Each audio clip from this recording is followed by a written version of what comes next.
First time to talk to you since the end of the season. First year at Conference USA, what do you think you learned about, maybe your team, your program, and Conference USA? Yeah, learned a lot.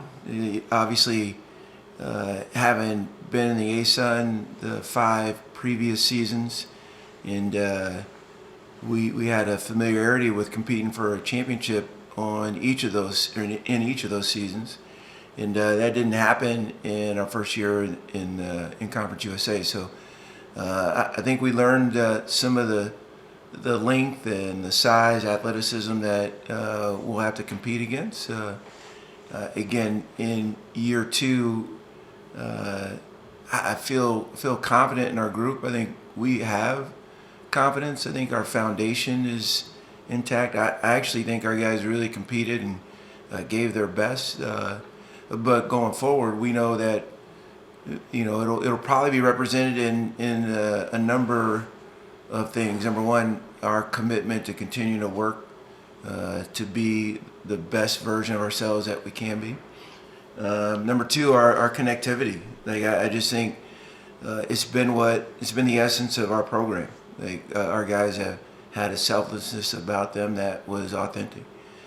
And then last but not least, but a trust in not only what we do, but in our identity. Like I just think that's what Liberty's about, and I want to make sure that we have the right perspective. But man, John, I believe in our guys. I believe in the guys that are returning and chose to stay, that want to be a part of Liberty, and I don't think we're too far away from competing for a championship again. And since the end of the season, you and your staff have been very aggressive, going after transfers, whether JUCO, D2, or other D1 guys. Was that something you felt like was necessary to kind of replace what you were losing, Yeah. and also to compete at that level? Yeah, well, it's a continuation of your previous question. I think we know better what we need, and we address that.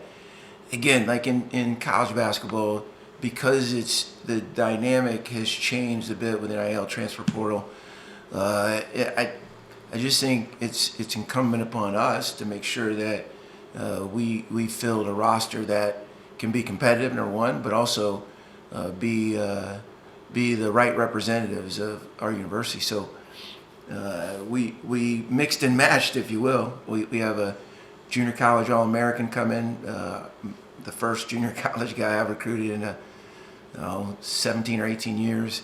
A couple of transfers from Division I, a couple of transfers from Division II. So, yeah, I think we've found the right people and filled some needs that I think we had to address losing what we did. How do you and your staff go about finding out the background of these players, given that it seems like with the transfer portal in particular, it's a much, speed dating is what people often term it. Yeah, I wish there was an easy way other than just the norm, Eddie. We call and we ask around some of the people that they've done life with in the past, and we ask hopefully pertinent questions about whom they are as people, but also what kind of impact did they have on their previous campus or in their previous locker room. So none of that's a science, and the shorter duration of relationship building it's obvious, right? Like maybe what normally happens in 10 to 18 months occurs in 10 to 18 days. So I think there's just a real intentionality on our staff's part to figure it out, and I think our pool to recruit from is a little smaller given whom we are, but I think that's a good thing as well. We embrace the privilege of being at Liberty. You mentioned the staff. You referenced that phrase. Is it all hands on deck with the staff? Is it everybody calling everybody that might know a player or a player's background, just because this is, with coming to Liberty, it seems less transactional and more about being a fit? Yeah, we want guys that want to be a part of us. So the more people that we can resource in order to find out information, we certainly capitalize on that. I think it's Matt Painter. I heard him say, in our process, you become us, we don't become you, and I just think that's a part of who we've been over the course of time, and I think that's one of the reasons why we've been able to have some on-court success, but also why our locker room has been healthy. Coach, you mentioned lengthen athleticism. There's a couple things you wanted to get better at. Were those the two things you kind of prioritized when you went into the portal looking for transfers? Yeah, Bryson, the taller you are, I think the longer you are, typically you're better defensively. So I don't know if I didn't quite. It wasn't about, hey, the measurables are he's got this kind of wingspan or he's that tall, because I think a lot of it has to do with what beats inside.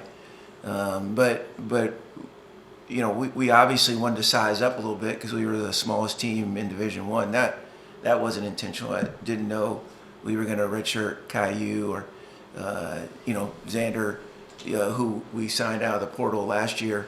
Didn't get as much court time as we would have thought or hoped, but no excuses there. I just think we need to add some depth on the front line and in the backcourt, and I think we've done so. Yeah, this is kind of like a general question on just college basketball. A lot of coaches talk about how they feel like they have to year-round recruit their own guys and even re-recruit their guys in the off-season. A lot of times, I guess, what do you make of the state of college basketball transfer portal here in this off-season? Now that you're kind of wrapping your up a little bit. Yeah, I think it is what it is. This is a get to, not a have to, and it's here. It's not going anywhere. And are there some different terrains we have to navigate? Absolutely. It's just different. And I think it's important for us to just stick to our convictions. And, at the state of college basketball, I think it might be a little more difficult for the older fan base that is used to following guys for 3, 4, 5 years. Now, with the student athletes' propensity to just kind of go when they want and whenever they want, I think it makes it a little harder. Yeah, you have to recruit your own roster, but we do that every day anyway. We're trying to enhance their student athlete experience within the framework of our athletic department's mission and our university. And I think an adherence to that, I think helps invest in that student athlete experience. And look, we want guys that really want to be here. So I think that vetting process is one in which helps us. I see it as a positive, not a deterrent. But look, the real of it is there are some people that, because of their athletic prowess, are able to make a whole lot of money in this new NIL space, and I'm not going to fault them for that. And it's just the reality. So I think there's a plan that we have that is evolving and hopefully can navigate the speed of change that we're currently experiencing in college basketball. You're going to have as many as 7 new players and 9 if you include the red shirts Yeah. that didn't play last year. How much is it going to be incumbent upon the returners, Colin, Caden, Zach, and G, to kind of lean into what you guys have done and what you've built here, especially in the summer? Yeah, John, I think, valid point. I think it's the Zach Clevelands, Colin Porters, Caden Matheny's, Gabriel McKay. I think the importance of their voices is amplified. They've got to have an investment in the young guys they're competing with, even guys that are older than them that are new to our program. There's got to be a sacrificial disposition that warrants growth, connection, community, and again, I think that's what Liberty's about, right? So I think those men are more than capable. As a matter of fact, I think they're elite at building connection, and so I anticipate it going well. I just know it's usually a bumpy road to better, because everybody wants to play. Let's be real. Everybody wants minutes, and oftentimes, that's a sign of our maturity when we go from being me-centric to being other-centric. So I hope we can I hope we can embody that and see if it can't lead to something that we all want. We all want to compete for a championship. That I said it the other day to Matt, Emily, and Joe. Like your best season is usually the expectation. So we don't want to get trapped by that, but we certainly want to pursue, and we believe that we can be a conference champion. You mentioned you haven't recruited a JUCO guy since your time in New Mexico. What was it about Owen that kind of made him someone you wanted to pursue, and then made him the right fit for you here? Yeah, Owen Kino came from a terrific junior college program. Jeremy Schulman, their head coach, and his staff went to Tennessee Martin after the season. Owen's just got this ability to create for himself and others on the offensive end, and he's got a really high basketball IQ. I think having had the international experience that he's accrued in with the Spain U20s, I just think it's accelerated his confidence, and I think he's only scratching the surface. I think he's got a lot of physical attributes that we welcome and we need, but I also think he's got some physical strength, explosion, and some skill stuff that I think we could help him with that could translate into him being an unbelievably impactful player for us. He's got $1 million smile. He's got a shyness about him that he's an adorable kid. He really is. The transition from Division II to Division I, people will often see the productivity that some of those transfers had at Division II, but how do you as a staff determine to measure what is actually transferable about their game to not just Division I, but specifically what you ask out of players? Yeah, it's not a science, Eddie. That's a really fair question. I think for me, don't get me wrong. I think analytics are important. Measurables are part of it. But what I see with my eyes is usually what and how I'm going to make a decision. And with both Javon and Talon, I just saw two individuals that wanted to win the game more than they wanted to score their points or get their own. But B had some unique ability in their skill set, whether it was ability to take it to the rim and finish. Like Talon's a terrific finisher, and so is Javon, and they can stretch it from behind the arc. And you know how much we like to really create spacing in our offense. So I felt like they were both really good fits for our system and the way we play, and also for the culture that presently exists. I think they add a ton of value to that. How you equate what they did at Division II to Division I, again, it's subjective. I don't know, but I got a good feeling that those two will be really significant contributors. And then Isaiah, coming from a Big Ten program, obviously had 2 injuries, cost him just 2 full years, but see like his length that can really kind of help you guys out at the forward position. Yeah, and the fact, John, that he's played against really good competition for a while now. When he played in Germany, I think he was a 4-star. I might be wrong. I don't pay much attention to that, but I do love his length. He can really stretch it. He's got a finishing ability around the basket that's influential. So, and I also think all the aforementioned guys can be really good on the defensive end. Now, again, we're gonna have to make a few concessions because we don't get the same longevity that we were used to when you take guys that are transfers and only have 1 or 2 years of eligibility remaining in your program. But we'll figure that out. Again, I look forward to the prospects of being able to compete a little bit better in our league because I think we have a really good league. I know you're not ready to show your full rotation yet, but can you talk to me about how you see Peter fitting in your backcourt? Obviously, you have 2 guys who are really good on the ball, coming back. Where do you see his fit?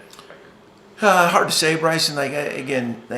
I've seen guys in their previous schools and systems, but I haven't seen them in ours. And I think there's a dynamic that when you're on the floor with what's the best combination of guys, that'll be really important to me, making that decision. But I do feel like we've increased our depth. You know, there's some really good players that have experience, that have played in tournament games or played at a high enough level where the games are significant. And look, that's what we want to return to. Like, you know, we've been a candidate for the NCAA tournament or NIT in I don't know 6 consecutive seasons, and then last year bowing out early and not having a non-conference or a conference record that would warrant an opportunity for either NIT or NCAA tournament.